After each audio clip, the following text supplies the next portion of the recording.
The First Coast's most accurate forecast from the First Coast News Weather Team, certified by Weather Rate, sponsored by AC Designs. Good afternoon, folks, and happy Monday, happy Labor Day to you. Welcome in. I am meteorologist Ross Mumal here. We got a pretty windy, breezy, and somewhat overcast and rainy day for some folks. Many of us are experiencing the winds and the breezy weather. The rain, primarily for St. John's and Flagler counties, and we're going to get into that. But this is a live look out at the beach. You can see just kind of the moisture kind of moving on shore, from the ocean out there. Camera's shaking a little bit in the breeze, so it is a little bit cooler, perhaps feeling rather nice. Taking my dog for a walk before I came into work. I wasn't baking in the sun and the heat for one, so some areas certainly do have a little bit more cloud cover, especially I would say from Jack's Beach down into Ponte Vedra, and then down to St. Augustine and Palm Coast and Flagler Beach, getting a lot more of the coastal clouds, the coastal showers, and things of that nature. But hey, I'll take the cooler weather at least. So if you're new to the program, again, I am meteorologist Ross Mumal. Chief Meteorologist Lewis Turner has the day off, as does Toby, our trusted digital content producer behind the scenes. So today we got Tate over on the ones and twos. Little round of applause for Tate. First solo stream here. I am pumped. So let's get this thing going. Tate, you want to pull up the graphics over there? Alrighty, yeah. Great looking satellite. There's a lot going on, perhaps not so much over us, but just kind of within the southeastern quadrant, or at least over Florida. So you can almost see exactly where we have a stalled stationary front currently set up. Pretty much from southern Louisiana, it dips down, goes right over the Florida Keys and Miami, over the Bahamas, and then loops back up again as if it would continue almost on a northeasterly track towards Bermuda. Right along that stalled front, we have a coastal low, and you can see a little bit of a swirl there just to, let's say, the northeast of West Palm Beach and Fort Lauderdale. It's weak, but that is what's really steering in those northeast winds for us here locally, and bringing in some of that offshore moisture onshore, and we're going to some of those rain chances here today. So who is happening to see the rain currently outside? As I'd mentioned, most of this is from Jack's Beach southward, or really even Ponte Vedra Beach southward. Most of Duval County really not showing up anything on radar. Ponte Vedra, perhaps a few little light showers, misty at best. But really, we're going to be talking more so about Volano Beach, so St. Johns County, Flagler County, and then these just, very narrow bands of coastal showers. They're moving rather quickly. But they will progress as far inland as eastern Putnam and eastern Clay County. So you can see there is one little shower headed towards East Palatka here very, very shortly. Most of these will make it to the St. Johns River. West of the St. Johns River, they'll start to fizzle out there at least a little bit. But the training nature of these, meaning the very narrow band of rain or downpours, are streaming over the same locations over and over again, that can at times stack up the rain totals. Today, we're not seeing it nearly as much as we saw yesterday, primarily because most of these showers are on the lighter side, so we're not seeing nearly as much heavy rain. So that's not going to be nearly as much of a concern, but the winds are much stronger today than we had yesterday. And because of that, we have a multitude of advisories in place from the National Weather Service. So this is just one graphic to kind of put them all into one here for you. So small craft advisory in effect for all of our coastal marine waters. You have that rip current statement, high risk of rip currents out there across all of our area beaches right now. And then probably the one that stands out the most is going to be that high surf advisory that runs from now until 5 a.m. Tuesday morning, with wave heights upwards of about 4 to 6 feet today. Tomorrow, wave heights a little bit lower, down to about 2 to 4, but sea height. So if you're, offshore fisherman or something, the sea heights could get anywhere from about 5 to 8 feet. Again, it's still going to be fairly breezy and windy out there thanks to that northeast breeze. So this is a live look at the current wind speeds. So currently 15 in Jacksonville. You got a 20 mile per hour wind speed in Mayport.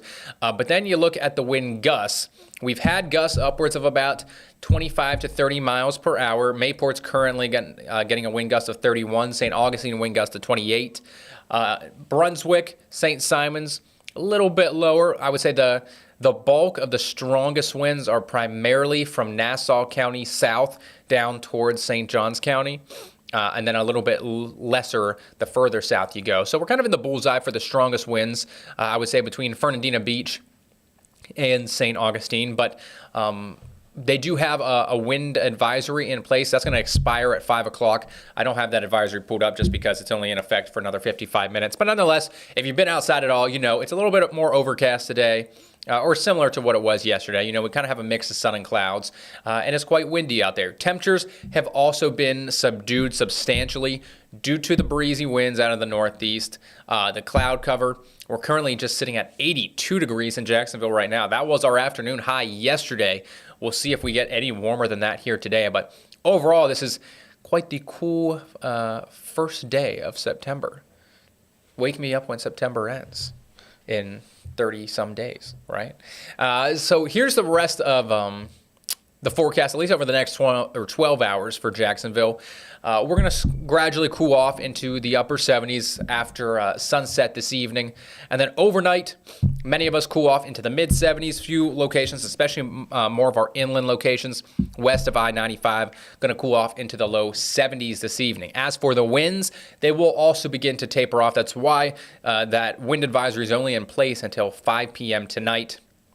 That's going to continue to kind of decrease a little bit overnight. As you look ahead to your Tuesday then, yes, it's still going to be breezy when you first wake up in the morning. Sustained winds 5 to 10, gusts upwards of about 15 initially. Once you kind of get a little bit more into the early afternoon, you get some more mixing within the atmosphere that can often speed up the winds a little bit more.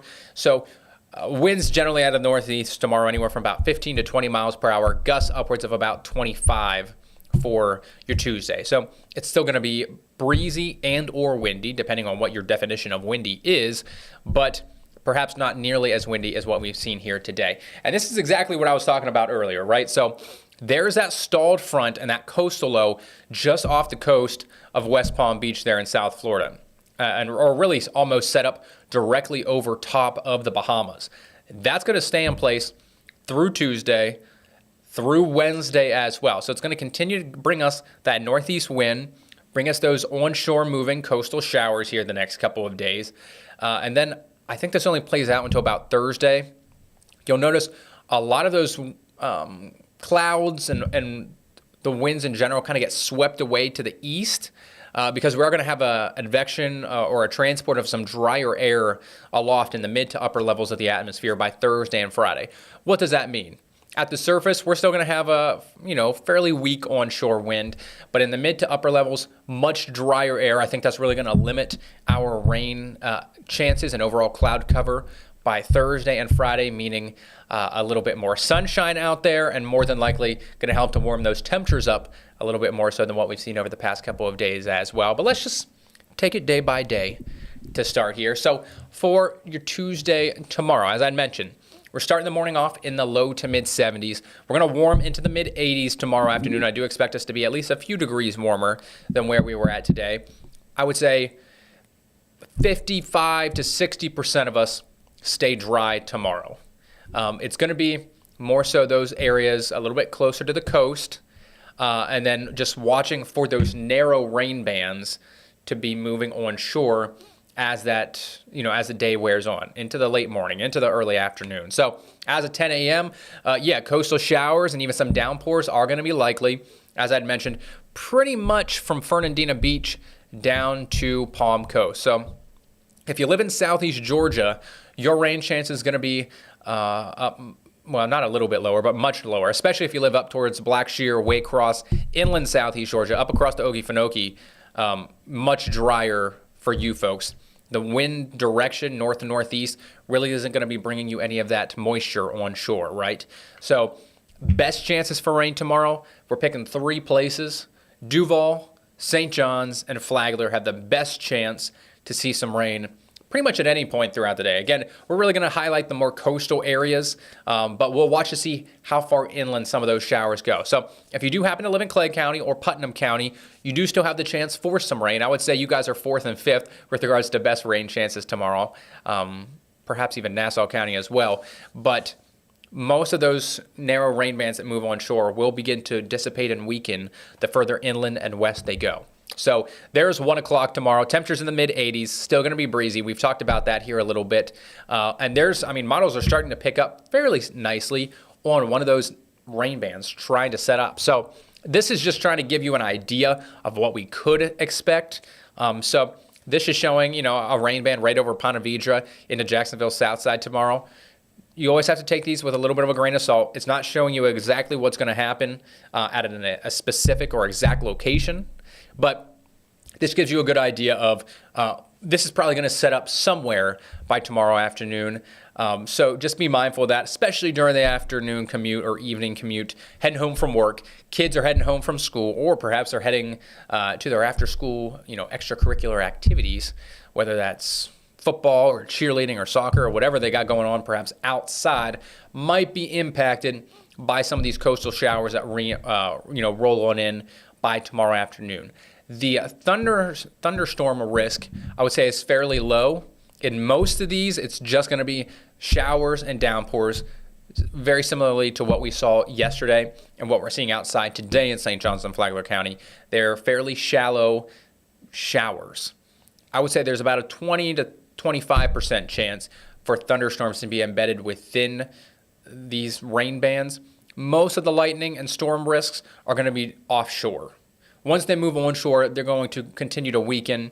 So I don't really expect there to be much of a thunder and lightning concern, but of course, we'll monitor it. There's always a chance for it here living in Florida, but really not expecting that to be the biggest deal tomorrow. It's going to be breezy. It's going to be a little bit more overcast. And then, of course, those coastal showers. So here's really another way to look at it, depending on where you live. So as I had mentioned, inland southeast Georgia, I'm trying to be pretty generous to you. I would say, 10 to 20% chance of rain for you folks from Nahunta to Blackshear to Waycross.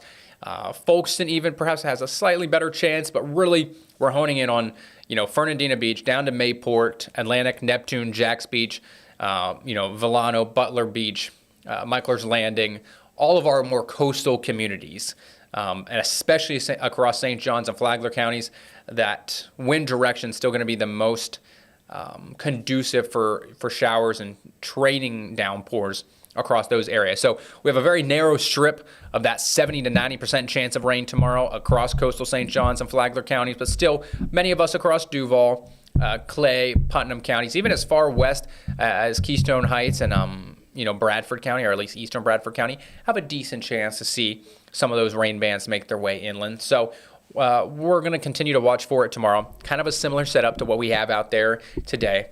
But still, temperature's going to be a few degrees below average. Our average high for this time of the year is 89.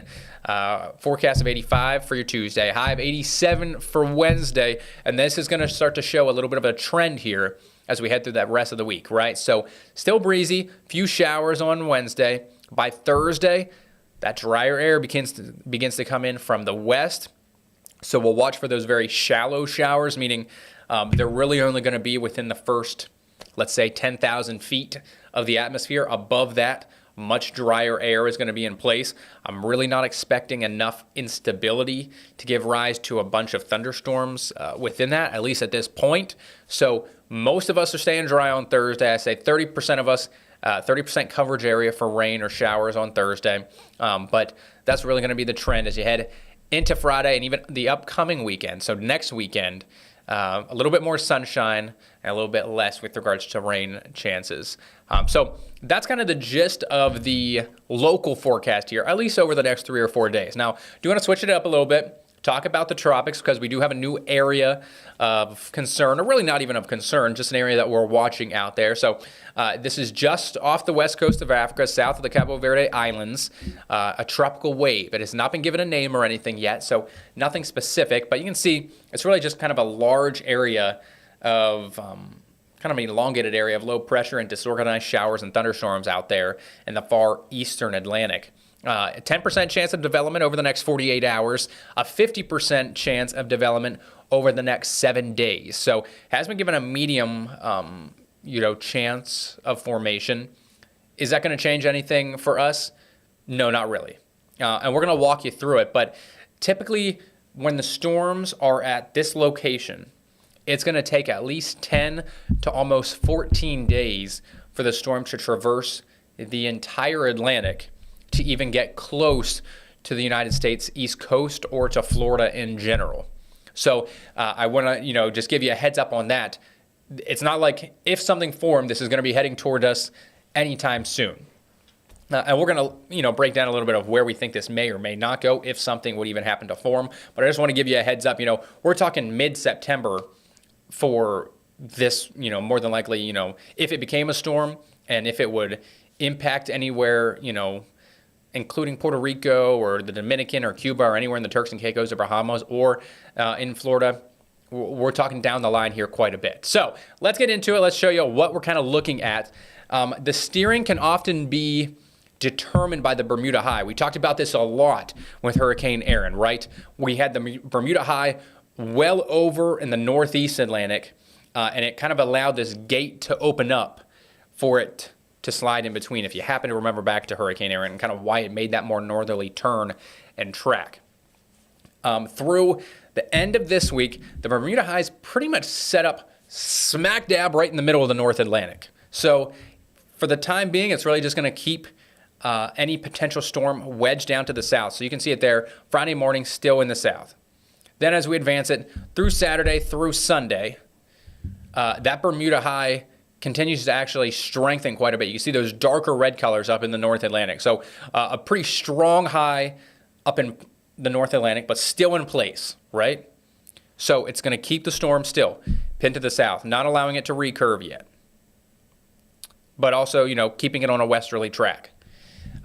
You'll note it's going to start to gradually strengthen here by this weekend. So by Saturday, by Sunday, that's really what I think the National Hurricane Center is starting to notice. We could see at least a gradual intensification or strengthening of a possible system. Now let's play it out to next week. So now we're talking 8 days out. And I do want to note this is the European model. So all models, kind of show something a little bit different, but this is what the European is showing. That Bermuda High has shifted a little bit further eastward, which will allow any potential system to take a little bit more of that northwesterly turn or even northerly turn here then. So even by next Tuesday, so a week away, this storm has still not even reached the Leeward Islands or the Lesser Antilles and has really only made it's traversed half the space that it would need to before it ever even impacted us here on the First Coast. So, now we're talking September 8th, September 9th. The storm's still out there in the middle of, what's almost the Central Atlantic. Let's play it out a little bit further here now. So we're going to go through next Wednesday, next Thursday. So now we're talking, that we're 10 days out here at this point. That Bermuda High, the strength of it as a whole weakens a little bit, shifts a little bit more eastward, and models are showing the chance for this to possibly begin to make that northerly or northwesterly curve away from the First Coast, away from the United States, and away from the Caribbean islands there by the middle to the end of next week. So there's still a lot of time between now and then. All of this could change, but this is at least some of the trends that we have noticed. So we've paired up the American GFS model in the blue there, and the European is in the yellow. So of course we're looking for those concentric circles. That's where you're looking for areas of low pressure. So you can see those two little eyeballs almost down there in the center Atlantic or far eastern Atlantic. So just to the west of the Cabo Verde Islands. We played out. That's Sunday, Monday, Tuesday now. That is Tuesday, right? September 9th? Yeah, Tuesday. So American model, that GFS, and the European, actually fairly similar, at least with placement. Both of them have it kind of around the same area. We played out a little bit further, both starting to show a bit of that recurve. You can see, if you look just to the west of Madrid in Spain and Portugal, both kind of show where that Bermuda High is set up, kind of over the same area in that northeastern quadrant of the Atlantic. That's going to more than likely allow any possible system that would form to make that northerly turn. So this is just a good sign to see, something you want to see, that both long-range models are trying to show this thing, if it were to form, they're both showing something similar. And that's, promising to see when you're at least 10 days out, 9, 10, 11 days out. Like, this is something you want to look for. So again, there's still a lot of time and space for the storm to, traverse through and journey through. So, many things can change. Again, these are just a couple different model runs. You want to look at the patterns within all the models over a period of time. So, of course, any one model run can show you one outcome, but you really want to look at, okay, I want to look at the ensemble of this model over a 2-day span, perhaps. Okay, then what is it showing? Then what is the pattern? Is it shifting it a little bit further westward to have more of a westerly track? Or, is it consistently showing there's going to be this northerly recurve up into the North Atlantic before it ever even reaches the Leeward Islands or the U.S. or British Virgin Islands? As of right now, that's kind of what, some of our longer range models are showing. So, again, September 10th, this is the climatological peak of hurricane season in the Atlantic Basin. So this would be peak hurricane season. I would more than likely, if I was a betting man, yes, I would bet that we have a storm out there at this point on September 10th, based off of just some of the ingredients that you need for tropical development and strengthening.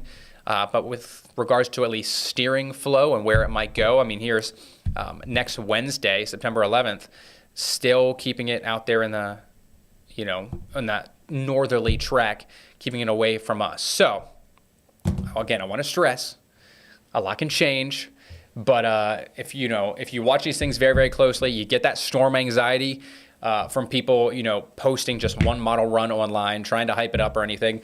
We're not about the hype here. We're just trying to give you as much information and the facts as best as we can.